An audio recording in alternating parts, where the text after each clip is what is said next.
Hello everyone and welcome back to my channel Edmund Mindaros, and for today's quick tutorial, and I'm going to show you guys on how to resolve the Microsoft Store with error code 0x800704cf that you're experiencing on your Windows 11 or Windows 10 computer, and it shows you need the internet for this. It doesn't look like you're connected to the internet.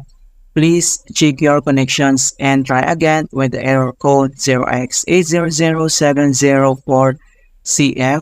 The network locations cannot be reached. For information about network troubleshootings, see Windows. Kung paano ba natin ito i-fix, and without further ado, and let's go ahead. So all you have to do is to click on the search menu. And then type mo lang dito yung CMD, or ito yung kinatawag na command prompt.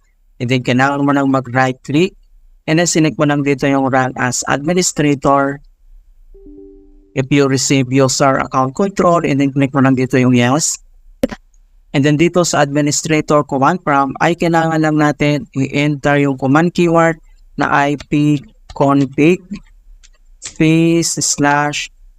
//DNS. Okay? So, kailangan mo lang i-type yung command keyword na ipconfig //DNS in all small letter lahat, and yung //DNS ay one word po yan, and then press mo lang yung enter.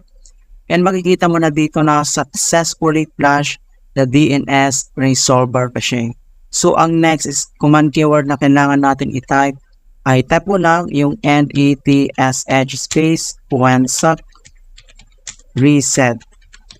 Okay, so i-type mo lang yung netsh space reset, and then press mo lang yung enter. And makikita mo ulit dito na successfully reset the WinSap catalog. You must restart the computer in order to complete the reset. So ang next step, so close lang natin itong CMD, and then dito lang si start menu at kailangan lang natin mag-restart. Okay, so click mo lang ito. Alright, so ganun lang po kasimple on how to fix Microsoft Store with error code 0x800704cf in Windows 11 or Windows 10. And please don't forget to like this video, subscribe to my channel for more quality content. Thank you guys, and see you in my next tutorial.